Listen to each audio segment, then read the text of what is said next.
And so I tiptoed into the conversation and I said, well, was there a doctor that came by earlier and asked you about music and the possibility of you maybe wanting some music? The patient said, well, there was a doctor who said that, but I really don't want any music. And I said, well, what brought that up? What was that like? The patient then shared with me how the patient had played upright bass and had been in a bluegrass band. This patient was teary-eyed and expressed some grief and sadness with not being able to play bass anymore.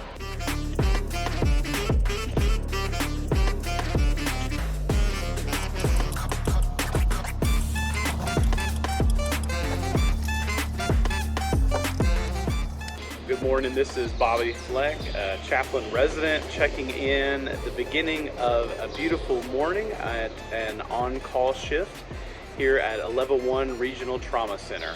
Hopefully it'll be a great day today.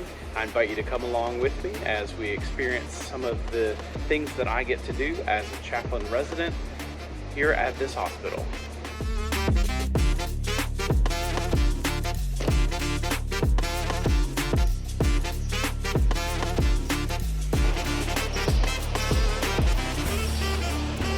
Well, I just want to take a couple minutes and check in with you. Today's been a good day so far on this on-call shift. I've had a lot of consults, conversations with patients, families, and with a staff member here recently as well. I just wanted to share some of those really quickly with you so you'd know a little bit of what this on-call shift has been like for me. This morning we had our final evaluations for this second of 3 units on this residency, this year-long residency that we've been a part of, and I shared my evaluation with the group, which went really well. It actually gave me some goals to work on for the third and final units. A theme arose in that, and that was how to be fully present. That's actually what we're going to talk about today in this video reflection. I'm going to tell you what it's like for me to be present with patients, families, and staff members at the hospital today. The first consult that I received was for a patient who the doctor said would like a chaplain with a guitar. I thought that was a very interesting consult. They said preferably a chaplain who plays guitar. Well, I just happen to be a chaplain who plays guitar. So me and another chaplain who was actually serving on the on-call responsibility as we were in group let me know this, and it was a non-emergent need, which means I could take care of it later in the day as the normal responsibilities. We tend to triage when it comes to consults and conversations, so this was something that could take place later in the day. So followed up with this patient, had my guitar, took it down to the emergency room where the patient was, sat my guitar outside the room, said something to the nurse that I was going to check in with this patient. The nurse told me that he was not sure if the patient wanted a chaplain, that he had actually asked the patient if the patient wanted to see a chaplain. The patient declined at that time, but he thought it was kind of curious that the doctor felt like the patient would appreciate a chaplain. So I sat my guitar down. I said, hey, I'm going to go check in with the patient first, not assume anything, and we'll find out if this patient wants a guitar and some music or not. So checked in with the patient. Patient was in a lot of pain in the abdomen. The patient's spouse was bedside as well. The patient then recounted a year's long worth of surgeries and interventions, pain, all kinds of things that had happened in this patient's life. And so just journeyed with this patient as the patient reflected about what that was like, supported the patient as they expressed their faith in God and Christianity, and a source of hope is what had sustained them over this last year. And so I tiptoed into the conversation and I said, well, was there a doctor that came by earlier and asked you about music and the possibility of you maybe wanting some music? The patient said, well, there was a doctor who said that, but I really don't want any music. And I said, well, what brought that up? What was that like? The patient then shared with me how the patient had played upright bass and had been in a bluegrass band.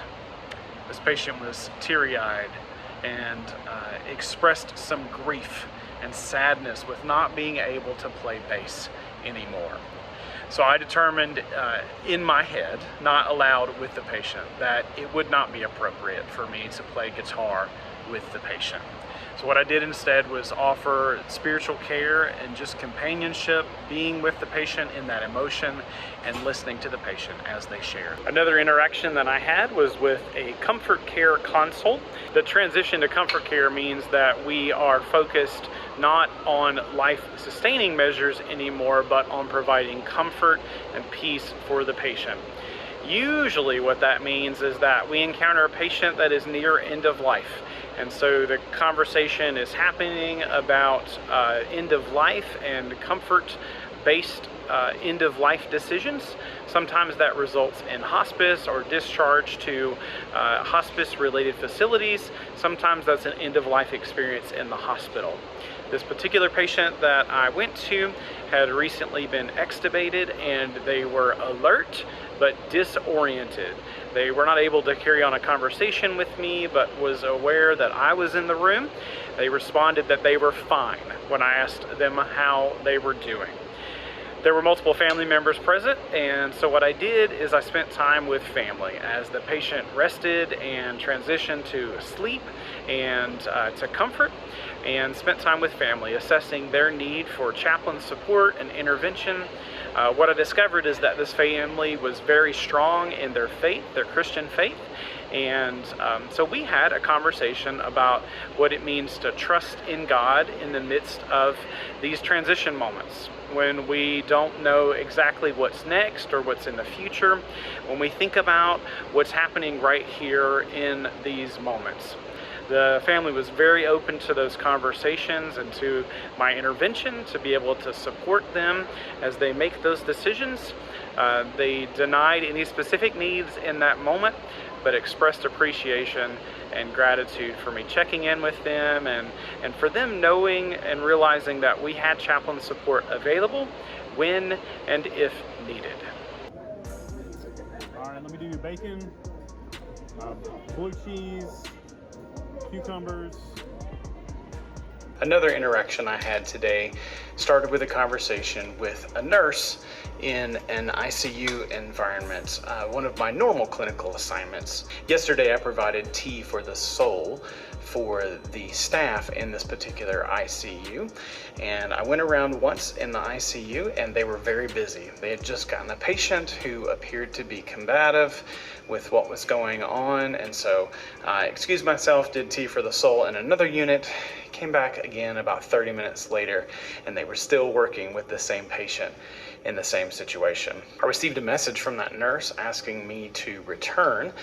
She actually had a question for me, and I spent some time with this nurse today and debriefed her on what was going on, and she opened up to me. This has been a unit of mine for a couple of months now, so I have a pretty good rapport with the staff, and I hope and I believe that they trust me, and they've invited me in, and she did. She shared some of that concern, what that was like for her, and I supported her in that conversation with this particular patient, who she expressed to me, said he felt like he was dying and he was not ready to die.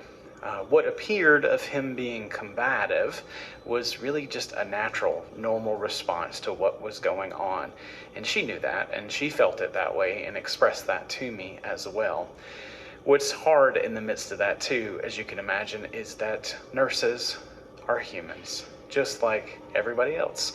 Just like patients are humans, and family members and doctors are human as well. We all are experiencing things differently and have our own sets of emotionality and experiences with what's going on in the moment. My job as a chaplain in that so many times is to help make room for that humanity for everyone, for the patients, for the families, and for our staff. And for me as a chaplain too, and be able to express my own humanity and be able to help staff and families and patients also to express the human impact of what's going on in that. And that's all layers. That's Most typically for me as a chaplain, that's talking about the spiritual and the emotional impact, because that brings the humanity into the room. So I was able to do that with this nurse, and the nurse asked me to follow up with this patient who was much more receptive this particular day. So I did. I spent some time with this patient in the ICU setting. This patient was very soft-spoken,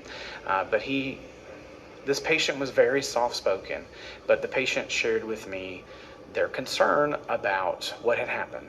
The patient opened up and shared this near-death experience that they had had recently, and that they were traumatized. And what we experienced yesterday as combativeness really was this patient reliving what had happened before and being terrified that that would happen again. So that's PTSD. That's this re-traumatization or reliving of a prior trauma that had happened. And so I made space for this patient to express their concern and that impact and retell the story, validating their emotions and what was going on. The conversation turned into a bigger conversation about spirituality, as this patient shared aloud their perspective about death and dying and religion and spirituality and the mix of it all. We then had a larger conversation about discharge and the patient's desire to speak with their kids to talk about what discharge would look like and care planning. I made a phone call to a child and left a message, an adult child, of course. I left a message with this adult child requesting on the patient's behalf for them to get in touch with each other and open space for this communication.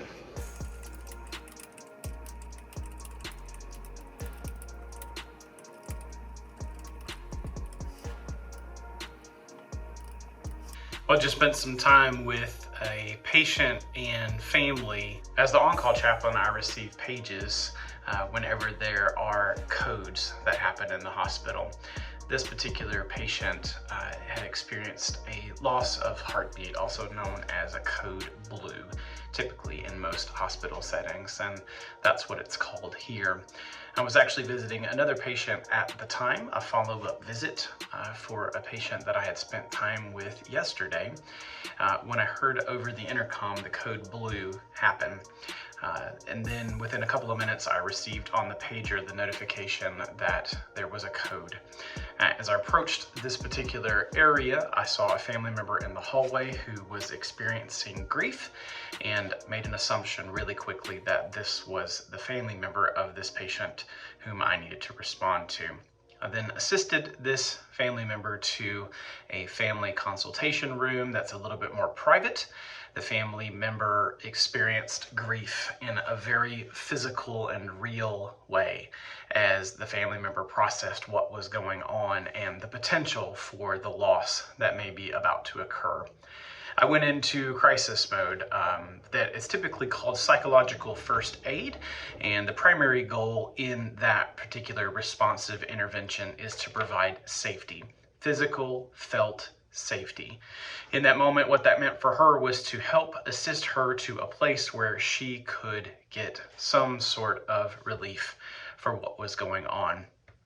Then her needs would transition very quickly to wanting an update, needing to know what was going on in the current moment. What had happened, as I discovered, is that this particular family member was bedside to the patient, and the nurse asked the family member to step outside briefly, that they needed to attend to something, and literally, as the family member exited the unit, there was a code over the intercom that was called. This family member correctly assumed and identified, connected the dots that this was their person that they were here to see. So, as this family member processed what was going on, they needed an update, which I assisted with and provided a lot of crisis management, crisis counseling in those moments. For me, minutes seem like hours, hours seem like minutes. Time does a funny thing when you're responding in crisis.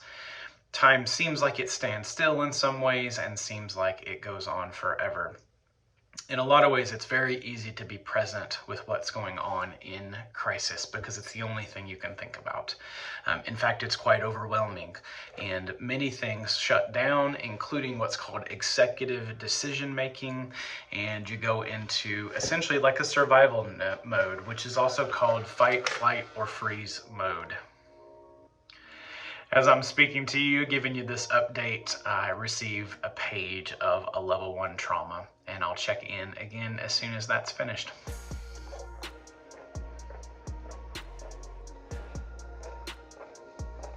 All right, I'm back from the level 1 trauma. Turns out it was actually 2 level 1 traumas. 2 patients came in, one the driver, one the passenger. My job in that is to respond and basically to offer prayer support for the team and any family that would show up, and also be present to help alleviate some of the stress and help bring calm to the situation. That's typically what happens in a level 1 trauma situation, and then we follow up later as appropriate. Typically the unit chaplain, depending on where that patient gets admitted to. If they get admitted, we continue to follow them from there. So I was sharing a little bit about the code blue situation that happened. It was not successful, so what I did in that was I spent time with family. I spent time with a significant other and also with a child, an adult child of this patient.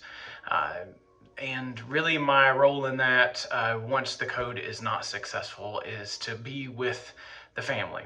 In a particular situation, I spent time with the medical team, giving the news to the significant other that the patient had not made it through the code. What I also did is I attended with the family member, the adult child, who was the one who was needing to make the decision as to continue the code or not. My job in that is not to convince anybody of anything or try to lead anybody in the midst of that. My job is to attend, to be present, to help alleviate some of that stress, and to provide some calm and encouragement in the midst of it, if I can. This is a very sad situation when a patient does not make it in the midst of a traumatic code situation. There's a lot of shock, there's a lot of disbelief, a lot of grief, anger, sadness, all the things in the midst of it all. What I need to do in the midst of that myself is be aware of my own needs, be aware of my own grief, my own sadness, my own anger that may be going on, and I try to process what's going on myself personally to not pour that on and make that worse in a situation, and also to be clear that someone's grief that they're experiencing is not my personal grief. Now, I do experience grief when a patient dies. There's sadness there. There's a loss that I need to process.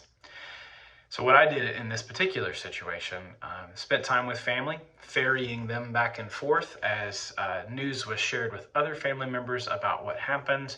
I met them at the entrances and badged them in, got them to where they needed to be so they could be with family. A pastor and pastor's spouse also arrived, and I helped those two to be with the family. And then I stepped back as the grief subsided and the family left.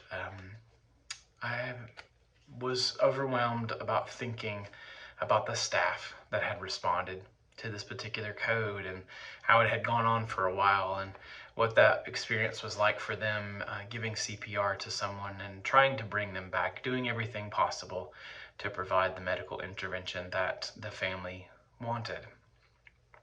So I checked in with the patient's nurse, asked her how she was doing.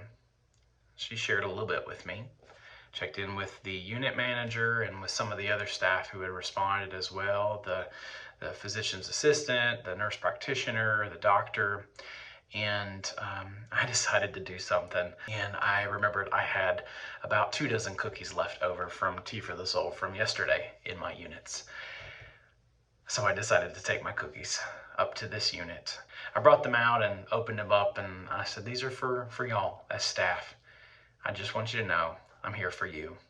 You guys share those around, especially those that responded to the code. Physically, that gives a sugar hit, and there's some good feelings that happen chemically in the brain, but deeper than that, I want them to know that I care for them. I want the staff to know I'm here for them, and I expressed that to the nurse who let me in a little bit and shared some of that experience with me and shared her sadness with me. As a final thought, let me share just some overall things that I think about when I think about what it means to be present, as I've invited you to be present with me on an on-call shift, on kind of a whole on-call shift. And I didn't share all the details, and I can't do that, and I wouldn't do that in many ways, but hopefully some of these broad strokes let you in on a little bit of what my experience is like as a chaplain on an on-call shift. But I also want to tell you just practically what I do, and maybe some of these tools and thoughts will help you. And this is kind of a follow-up to a video that I just did recently, the most recent video about the positive self-talk that I tell myself, which is this, that it's going to be okay. Beyond that modulation and that recalibration that I do to kind of help lower the anxiety, what's next for me is to figure out what to do. And so how do I respond? How do I stay in the moment? So anxiety kind of pulls you out of the moment. It makes you overwhelmed by what is going on because you're thinking about what will happen or what has happened, or you get sort of traumatized or potentially traumatized, stressed out with what could happen, what might happen, what has happened. So staying in the moment beyond the self-talk of it's going to be okay for me means that I start to assess. Once my anxiety's down, once there's calm, I start to assess a couple of things. I ask myself questions like this. What can I do? What do I have right now? What resources are available to me that I can provide in this moment, either for me and or the people that I'm working with, to be able to continue to manage some calm and move beyond just survival mode into some kind of transition, some kind of intervention into what might be next. And as I'm thinking about some of those things with managing my anxiety, managing the calm, I start to make steps. I start to work towards what's next and what to do. It's not for me about getting it perfect or getting it right, as if there's one exact right thing to do or to not do. Really, it's about faithfulness for me. That's my theological understanding, that there are options. There are faithful options. Of course, there are also unfaithful options or less faithful options. But I think God would be honored if I take a faithful step. So maybe that's a little bit of my encouragement to you today, is wherever you find yourself, whatever you're going through, figure out those things. What do I have available? What do I need to do? What can I do? What steps do I need to take? What's the next faithful step forward? And then take that step. Trust God as I take that step, knowing that God's going to be with me. God's going to be present with me and empower whatever I do in faithfulness, that God can use it. May you do that today. May you be blessed and encouraged to follow God wherever God would lead you, staying in the moment, focused on what's right in front of you, being blessed, receiving God's graciousness. Amen. Until we meet again, may God bless you.